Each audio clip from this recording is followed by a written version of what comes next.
ഈ ഒരു നോമ്പിന് വൈകുന്നേരം കുട്ടികളുള്ള വീടുകളിലൊക്കെ മിക്കവാറും സ്നാക്സ് ഉണ്ടാക്കുന്നവരായിരിക്കും അല്ലേ.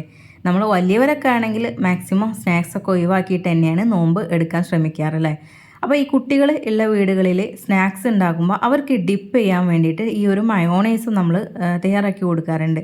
ഇന്ന് നമ്മൾ ചെയ്തെടുക്കുന്ന മയോണൈസിൻ്റെ പ്രത്യേകത എന്താണെന്ന് വെച്ചാൽ ഇതിൽ ഓയിലോ മുട്ടയോ ഒന്നും ചേർത്തിട്ടല്ല നമ്മളിത് തയ്യാറാക്കിയെടുക്കുന്നത്. നല്ല ഹെൽത്തി ആയിട്ടുള്ള നല്ല ടേസ്റ്റി ആയിട്ടുള്ള ഒരു മയോണൈസ് എങ്ങനെയാണ് നമുക്ക് തയ്യാറാക്കിയെടുക്കുന്നത് നോക്കിയാലോ. അപ്പോൾ നമുക്ക് അതിന് വേണ്ടിയിട്ട് പാലാണ് കേട്ടോ വേണ്ടത്. ഞാനിവിടെ ഒരു 500 മില്ലിയോളം പാൽ എടുത്തിട്ടുണ്ട്. അത് നമുക്ക് തിളപ്പിക്കാൻ വേണ്ടിയിട്ട് വെക്കണം.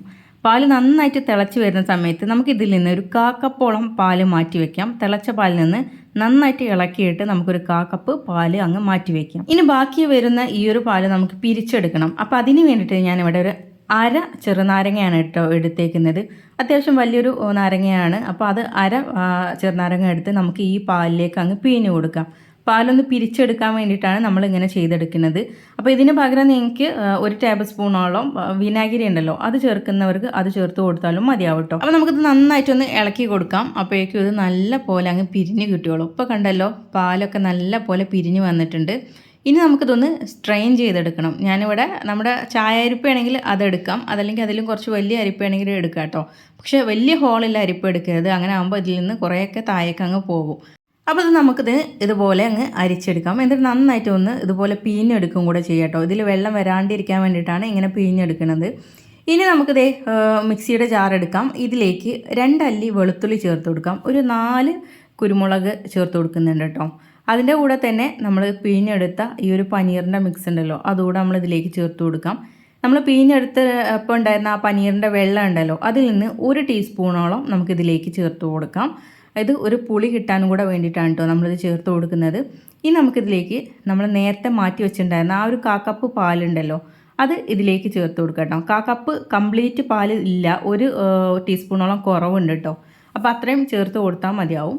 അതുകൂടെ നമ്മളിതിലേക്ക് ചേർത്ത് കൊടുത്തതിന് ശേഷം ഇതിലേക്ക് ആവശ്യത്തിനുള്ള ഉപ്പ് ചേർത്ത് കൊടുക്കാം. പിന്നെ നമുക്കിതിലേക്കൊരു 1/2 ടീസ്പൂണോളം പഞ്ചസാര കൂടെ ചേർത്ത് കൊടുക്കാം. ഇനി നമുക്കിത് നന്നായിട്ടൊന്ന് അടിച്ചെടുക്കാം. ആ പാല് നമ്മൾ മാറ്റി വെച്ചിട്ടുണ്ടായിരുന്നല്ലോ, അത് എല്ലാം കൂടെ ഇട്ടിട്ട് അടിക്കണ്ട. കാരണം ചിലപ്പോൾ നിങ്ങൾ ഇത് പിരിച്ചെടുക്കുന്ന സമയത്ത് അതിൽ വെള്ളത്തിൻ്റെ കണ്ടൻറ്റ് ഉണ്ടെങ്കിൽ ചിലപ്പോൾ അത്രയും പാല് വേണ്ടി വരില്ല. അപ്പോൾ നമ്മൾ ആദ്യം കുറച്ച് പാല് ചേർത്തൊന്ന് അടിച്ചു നോക്കുക. എന്നിട്ട് അത് കമ്മി തോന്നുവാണെങ്കിൽ മാത്രം വീണ്ടും ഒന്ന് അടിച്ചെടുക്കാം. അപ്പോൾ ഞാൻ പറഞ്ഞല്ലോ, ഞാൻ കപ്പ് കംപ്ലീറ്റ് എടുത്തിട്ടില്ല, 1 ടീസ്പൂൺ അതിൽ കുറവുണ്ടായിരുന്നു. ബാക്കി പാലെല്ലാം കൂടെ ചേർത്തിട്ടാണ് നമ്മളിത് അടിച്ചെടുത്തത്. നിങ്ങൾ കാക്കപ്പ് പാൽ തന്നെ എടുത്ത് വെച്ചോളൂ. ചിലപ്പോൾ കംപ്ലീറ്റ് കാക്കപ്പ് തന്നെ നിങ്ങൾക്ക് വേണ്ടി വരും. അപ്പോൾ കണ്ടല്ലോ, നമ്മുടെ ഹെൽത്തി ആയിട്ടുള്ളൊരു മയോണൈസ് ഇവിടെ റെഡി ആയിട്ടുണ്ട്. ഇതിലേക്ക് നമ്മൾ ഓയിൽ ചേർത്തിട്ടില്ല, മുട്ട ചേർത്തിട്ടില്ല. അതുമല്ല, നമ്മുടെ സാധാരണ മയോണൈസ് എന്ന് പറഞ്ഞാൽ നമുക്ക് കൂടുതൽ സമയം വെക്കാൻ പറ്റില്ല, നമ്മൾ മുട്ട കൊണ്ട് ഉണ്ടാക്കുന്നതൊക്കെ. പക്ഷേ ഇതങ്ങനെയല്ല കേട്ടോ. ഇത് നമ്മൾ വേവിച്ചെടുത്ത് തയ്യാറാക്കിയത് കൊണ്ട് തന്നെ നമുക്കിത് ഫ്രിഡ്ജിൽ സൂക്ഷിക്കാൻ പറ്റിയ ഒരു അടിപൊളി മയോണൈസ് തന്നെയാണ്. അപ്പോൾ ഈ നോമ്പിന് സ്നാക്സൊക്കെ ഉണ്ടാക്കുന്നവരാണെങ്കിൽ അവർക്ക് ഹെൽത്തി ആയിട്ട് കഴിക്കാൻ പറ്റിയൊരു മയോണൈസ് തന്നെയാണ്. അപ്പോൾ ഈ ഒരു വീഡിയോ നിങ്ങൾക്ക് ഇഷ്ടപ്പെടുവാണെങ്കിൽ ലൈക്ക് ചെയ്യാനും ഷെയർ ചെയ്യാനും മറക്കണ്ട. ഈ ഒരു ചാനലിലേക്ക് ആദ്യമായിട്ട് വരുന്നവർ ഫോളോ ചെയ്യാനും കൂടെ മറക്കരുത് കേട്ടോ. അപ്പോൾ എല്ലാവർക്കും താങ്ക്സ് ഫോർ വാച്ചിങ്.